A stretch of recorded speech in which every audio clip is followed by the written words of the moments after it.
Ohio's cannabis industry is booming, with residents spending more than $2.5 billion on recreational and medical marijuana in the past 9 months. However, many Ohioans are still finding cheaper products over the state line in Michigan. In our big story today, we're going to take a look at marijuana sales in Ohio and where the money is going in the state. We're also comparing it to what's going on in Michigan and why weed in Ohio remains more expensive than in the Great Lakes state. Plus, a new THC drink is gaining popularity, but experts worry about the lack of regulations.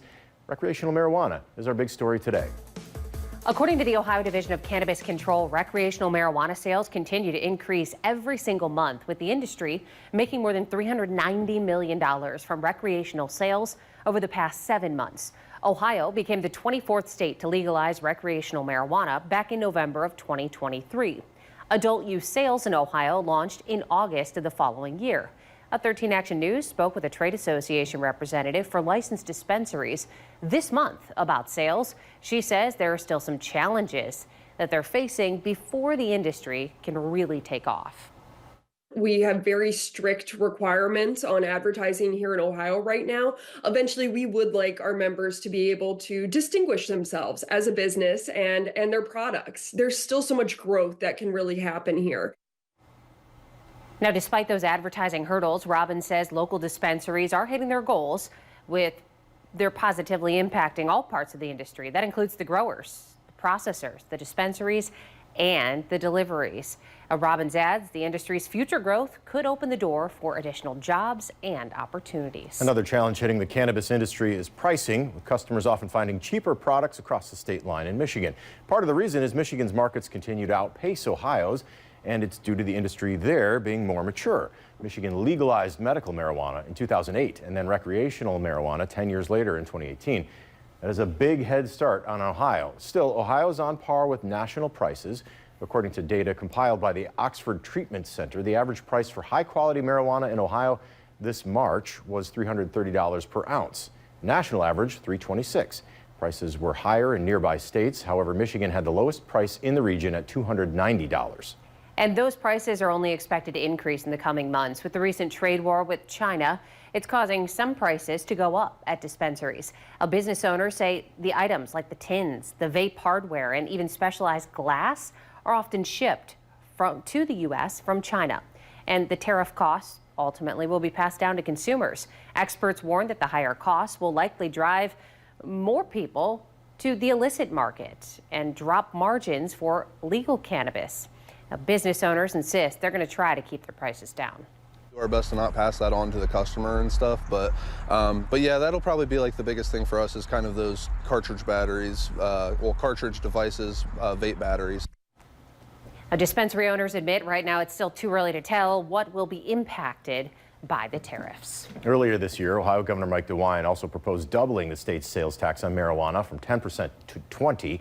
However, that was quickly shot down in the Ohio House last week. House representatives removed those tax changes in its version of the budget. The budget still faces changes in the Senate, and the Senate will also get to vote on raising the state's marijuana tax rate. Governor DeWine has to sign the budget by midnight, June 30th. Meanwhile, Ohio lawmakers also taking action against Delta 8 and THC. It comes after law enforcement all across the country started sounding the alarm about more children being rushed to the hospital after accidentally eating a THC candy or a gummy. The gummies, they have packaging that looks very similar to popular products that might already be on store shelves. Think candy. The products are unregulated because they aren't made from THC found in marijuana plants. Instead, lower doses of THC, known as Delta 8, pulled from a hemp plant, and it was legalized by Congress back in 2018. Now, the Delta 8 industry, now a booming business, and it's often marketed as a way to get a quote-unquote gentle high. But health officials and police are warning that could actually be misleading. And now Governor DeWine is pushing for stronger regulations on Delta 8 products.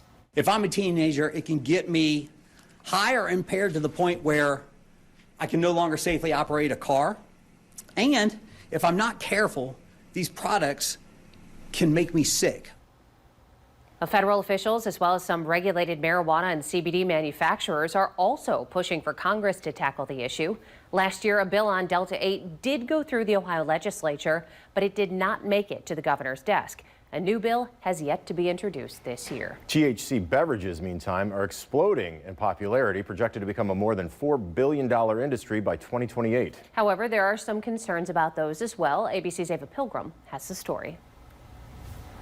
Ooh, that's really good. They're the latest craze, flavored seltzers, but instead of alcohol, THC. These are favorite. Mother of two, Bree Giglio of Dallas, Texas, says she turned to THC drinks to help her relax. It takes off the edge. It helps like calm me down. I feel like especially as a mom, you have like 8 million things in your head all the time. She says she prefers them over alcohol.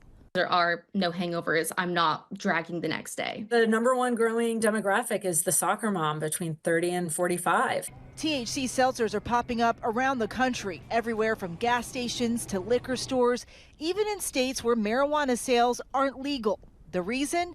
Under the federal farm bill, hemp-derived THC, called Delta 9, is legal nationally as long as the plant has a THC content of 0.3% or less, allowing beverage makers to use those plants to make drinks.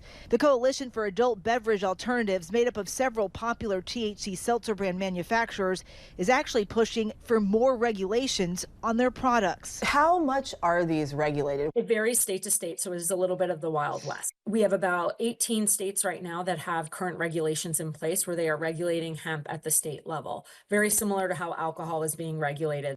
The majority of states have no regulation, from age restrictions to quality control. Some experts worry about the potency